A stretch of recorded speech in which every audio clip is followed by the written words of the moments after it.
Bismillahirrahmanirrahim. Assalamualaikum warahmatullahi wabarakatuh dan salam baribasa anak-anakku ngaseng. Apa kabar ta ane alloa barang sehat-sehat jaki si pamanakang. Ane alloa ammo tereki pelajar bahasa daerah Mangkasara. Materina ia mintu angu kiri buku angkana Mangkasara nampaki pakasingaraki.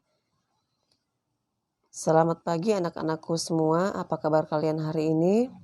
Semoga anak-anakku selalu sehat bersama keluarga.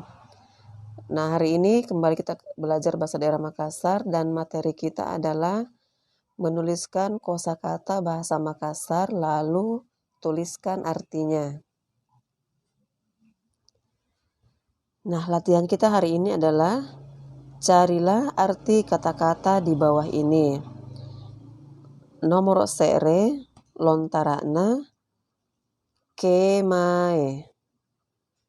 Bacaan Latinnya kemae artinya kemana atau di mana. Nomor 2 inai. Latinnya inai artinya siapa. Nomor 3 atau nomor 3 siapa. Latinnya siapa artinya atau bahasa Indonesianya berapa. Nomor apa lontarana apa. Latinnya apa artinya juga apa.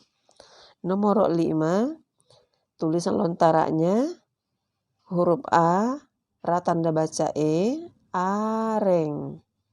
Latinnya areng artinya atau bahasa Indonesianya nama. Kemudian nomor 6 amantang. Latinnya amantang artinya tinggal. Nomor 7 asikola. Latinnya asikola artinya sekolah. Nomor jama-jamang. Latinnya jama-jamang artinya pekerjaan. Nomor salapang tau toa. Latinnya tau toa artinya orang tua. Nomor 10 guru sekolah. Latinnya guru sekolah artinya guru sekolah. Nah, anak-anakku semua silahkan kalian kerjakan latihannya. Selamat belajar dan sampai bertemu lagi di pelajaran minggu depan. Assalamualaikum warahmatullahi wabarakatuh.